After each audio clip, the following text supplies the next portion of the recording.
Praise the lord. మీరందరూ బాగున్నారా? మీరందరూ బాగున్నారని అనుకుంటున్నాను. చాలాసార్లు మనకు శ్రమలు, దుఃఖాలు, బాధలు కలిగినప్పుడు మన స్నేహితులు, మన బంధువులు మనల్ని అడిగే ప్రశ్న ఏంటో తెలుసా? ఏడి మీ దేవుడు ఏమయ్యాడు?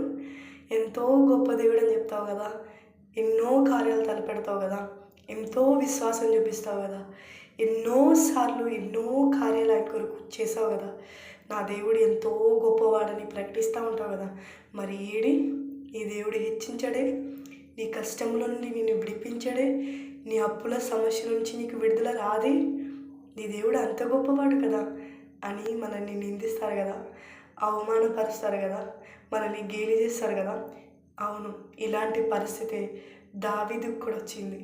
అలాంటి పరిస్థితుల్లో దావీదు దేవునికి మొరపెట్టాడు. దావీదు నిరాశపడలేదు.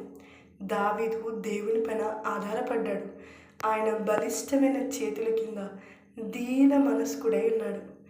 మీకు నాకు అలాంటి పరిస్థితులు ఎదురైనప్పుడు భయపడక ధైర్యముగా దేవుని కొరకు బోధిద్దాం. ఆయన బలిష్టమైన చేతుల కింద దీన మనస్కులై మొరపెడదాం. దావీదును గొప్ప రాజుగా చేసిన ఆయన నా పరిస్థితులను మార్చి మనల్ని కూడా గొప్పవారిగా ఆశీర్వదిస్తాడు. ఏ మనుష్యులైతే మనల్ని చూసి నిందించారో, నీ దేవుడు ఏడి అన్నారో వారికి దేవుని కార్యాలే సమాధానం చెప్తాయి. మీరు ఊరికనే ఉండండి, ఊరికనే ఉండి దేవుని యొక్క కార్యాల కొరకు ఎదురు చూడండి.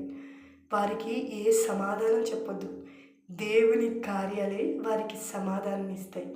కనుక దేవుని బలిష్టమైన చేతుల కింద దీన మనస్కులై దేవుడు మనకిచ్చే ఆశీర్వాదాల కొరకు ప్రార్థన చేద్దామా? ఈ మాటలు దేవుడు దీవించును గాక. ఆమేన్.